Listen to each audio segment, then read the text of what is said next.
One of the most successful skills you will learn is how to treat choking. We've all been there. The more our children experiment with foods, the more likely they are to choke. If your child does choke, it doesn't mean you're a terrible parent. You're far from it. But if you do know how to help before it becomes serious, then it could make feeding time a whole lot less anxious. If you think your child is choking, look for signs. Have they gone quiet, or are they unable to speak? Are they panicking and clutching their throat? Are they unable to cough, speak or cry?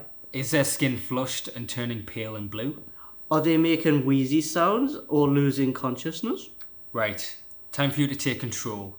Firstly, instruct your child to cough. If the choking is mild, this will clear the obstruction. Children have amazing gag reflexes. A good rule of thumb is, Loud and red, let them go ahead. If they are silent and blue, they will need help from you. Lean the child forwards and give 5 sharp blows between the shoulder blades with the heel of your hand. You might have sorted the problem before the 5th blow, which is great.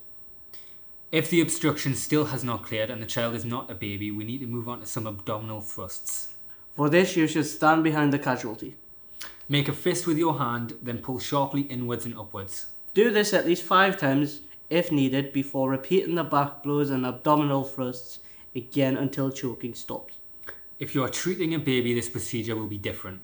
With your back blows, you will need to kneel or sit and lay the baby over your lap, face down, whilst making sure you are supporting the head. Still give 5 sharp blows between the shoulder blades with the heel of your hand. You want to relieve the choking with each blow. You might not need to administer all 5 blows. If this hasn't worked, move on to chest thrusts. Turn the baby round with the chest laying on your arm and the face down. You still need to support the head and keep it below the chest. Use 2 fingers to give the chest thrusts. They are similar to chest compressions, but should be sharper and slower. Unfortunately, these actions may hurt your child and baby, but if they are choking, it is worth the pain. You may cause damaging and bruising, so even if your baby or child is stopped choking, they may need to see a doctor or nurse if they are in pain. Explain the situation to your healthcare provider and they will understand. It can be a scary feeling when your child starts to choke. Remain calm and remember most of the time you won't need to perform back blows, chest thrusts or compressions.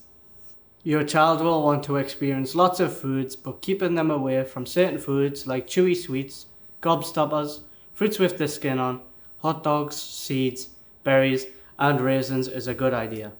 Well, at least until they are old enough and you'll feel confident enough to allow them to eat those foods.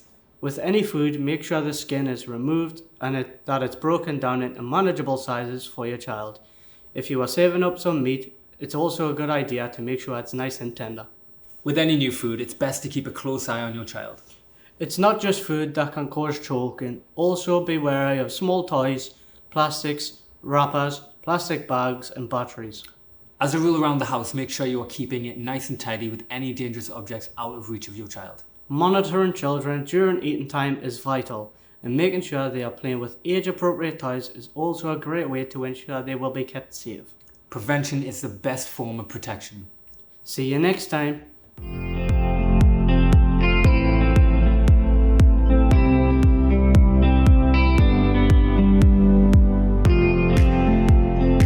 Children safe. Attention, this is a PA test, no action to Intervals are getting smaller. It's kind of good that happened, because when it was starting, I had my eyes closed. I was like...